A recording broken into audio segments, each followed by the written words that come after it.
ले students, exercise 3.1 का आज हम करने लगे हैं जी क्वेश्चन नंबर 2।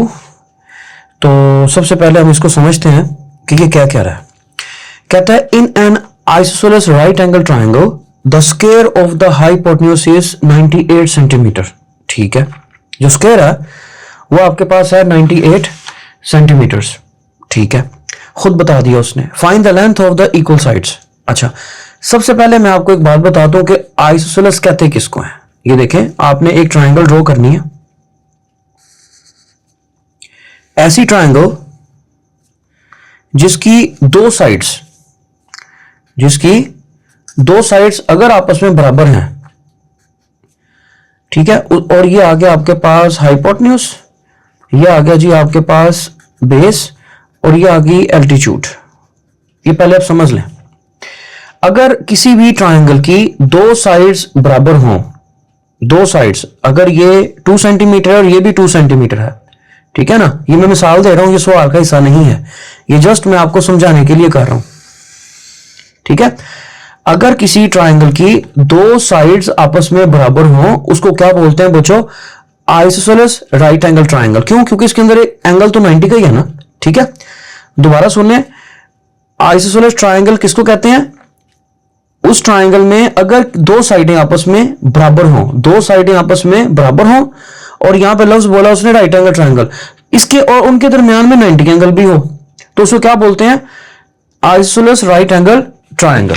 अच्छा, अब हम यहां पे ना एक ट्राइंगल ड्रॉ कर लेते हैं बच्चों, कोशिश करते हैं कि ये इक्वल ही हो, तो इसलिए मैंने इसको थोड़ा परफेक्ट करने के लिए मैं स्केल का इस्तेमाल कर लेता हूं। तो वैसे तो ये उसने खुद कहा था कि स्केल का इस्तेमाल करने की जरूरत नहीं है, तो आप फर्जी ट्रायंगल्स भी बना सकते हैं। तो ठीक है, अंदाजे से आप, अगर आपका अंदाजा बहुत अच्छा है, मेरा अंदाजा तो अच्छा नहीं है, तो इसलिए मैं तो इसको स्केल से इस्तेमाल करने लगा। अच्छा, ये मैंने आपको बना दी आइसोसेलेस ट्रायंगल। इसकी ये वाली साइड और ये वाली साइड ये दोनों साइडें आपस में बराबर हैं, तो इसलिए, और इसके दरमियान में एंगल भी है, और जिसके दरमियान में 90 का एंगल, उसे क्या बोलते हैं? Right angle triangle. अच्छा, अब दूसरी बात, सबसे पहला आपने काम क्या करना होता है? इसको हमने नाम देना होता है एक ए, और इसको नीचे वाले को नाम देना होता है बी का, और इस कोने को नाम देना होता है हमने सी का। नाम हमने दे दिए। ठीक है, छोटे बड़े सी के सामने क्या आता है बच्चों? हमेशा छोटा सी। ठीक है, बड़े बी के सामने क्या आएगा? यहां पे छोटा बी, और बड़े ए के सामने यहां पे क्या आएगा? छोटा ए। ठीक है, अब वो यहां पे क्या कह रहा है? वो ये कह रहा है, ये हमने उसकी क्वेश्चन के मुताबिक ना हमने ये ट्रायंगल ड्रॉ कर लिया। क्या कहता है वो? ये कह रहा है कि आइसोसेलेस राइट एंगल ट्रायंगल है, हमने बना ली आइसोसेलेस राइट एंगल ट्रायंगल। ठीक है, स्क्वायर ऑफ द हाइपोटेन्यूज वो आपके पास उसने पहले से दे दिया है। वो क्या आपके पास? Square of the C square आपके पास है 98 सेंटीमीटर। ठीक है, ओके, और कहता है length of the each side. बाकी जो लेंथ है ना, ये वाली और ये वाली लेंथ, ये आपने फाइंड आउट करनी है, इसकी लेंथ कितनी है। ठीक है, हमारे पास अब देखो, यहां पे समझने वाली बात है, ए भी आपने निकालना है, बी भी आपने निकालना है, और सी स्क्वायर उसने खुद दे दिया भाई, यहां पे लिखा है स्क्वायर, लिखा उसने वर्ड यूज किया स्क्वायर ऑफ द हाइपोटेन्यूज। तो सी स्क्वायर किसके बराबर है आपके पास? 98 सेंटीमीटर स्क्वायर के। अच्छा, तो शुरू करते हैं फिर। चूंकि अकॉर्डिंग टू क्वेश्चन ए और बी, वो कह रहा है दोनों लेंथें आपस में इक्वल हैं, क्योंकि आइसोसेलेस जो है, तो हम यहां पे ये भी लिख सकते हैं ए बराबर है किसके? बी के, और ये बराबर है किसके? एक्स के। निकाल लेते हैं क्वेश्चन मार्क, ऐसे भी लिख सकते हैं आप। ले जी, शुरू करते हैं। आप यहां पे लिखोगे यूजिंग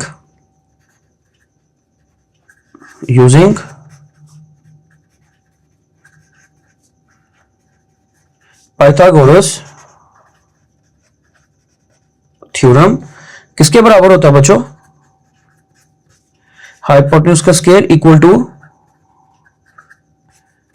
बेस का स्क्वायर प्लस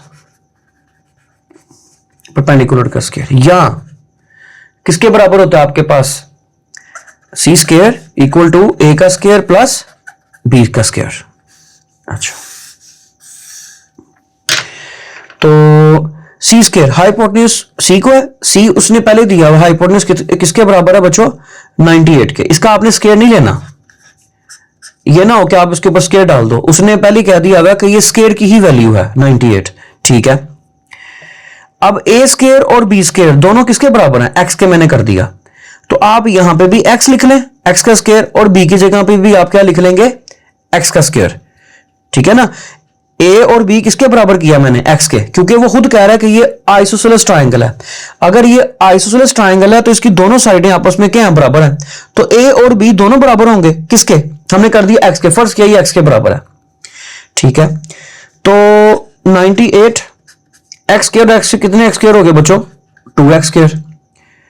तो अगर ये एक्स स्क्वायर यहीं रह जाए तो 98 जाके 2 से डिवाइड हो जाएगा, काटें जरा इसको, 2 4 8 और 2 9 18, तो एक्स स्क्वायर आ गया आपके पास 49 के, ठीक है। हमें तो चाहिए x, तो हम क्या करेंगे, एक्स स्क्वायर का अंडर रूट लेंगे, तो आपके पास x बराबर आ गया किसके बच्चों, 7 के। तो ये दोनों साइडें जो होंगी वो हम लिखेंगे यहां पे, both sides A and B equal to 7 centimetres, बस। ले जी, क्वेश्चन नंबर आपका ये 2 सॉल्व हो गया। अब हम चलते हैं क्वेश्चन नंबर 3 की तरफ।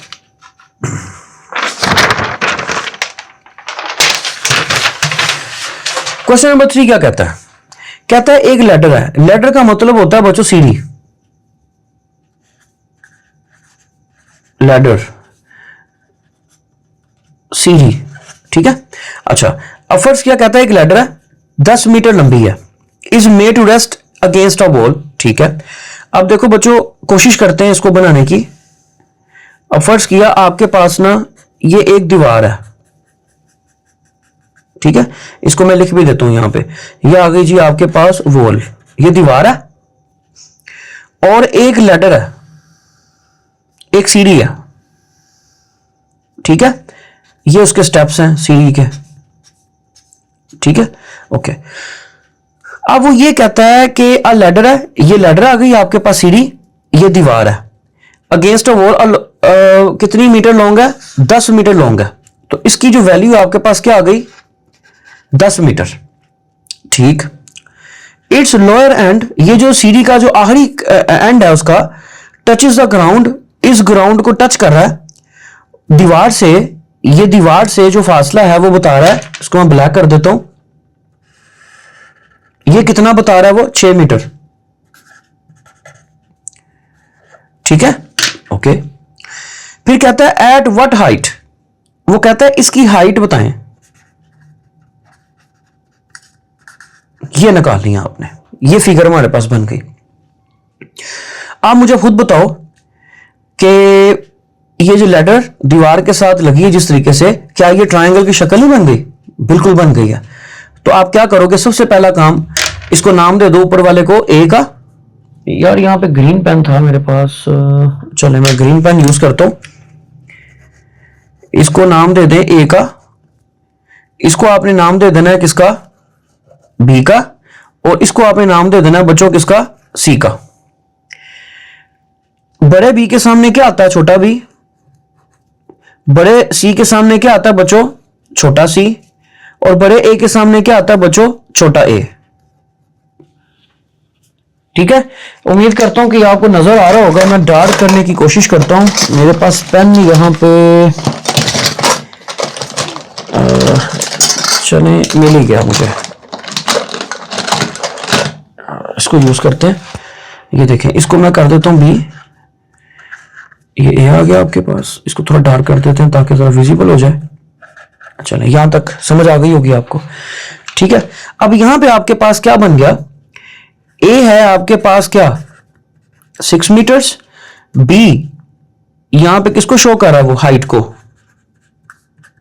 बी, यहां इसको एल्टीट्यूड भी कह सकते हैं, परपेंडिकुलर कह लो, क्वेश्चन मार्क, ये हाइपोटेन्यूज है सी, क्या वैल्यू है आपके पास? 10 मीटर्स। ठीक है, अच्छा जी, तो यहां पे हम लिखेंगे यूजिंग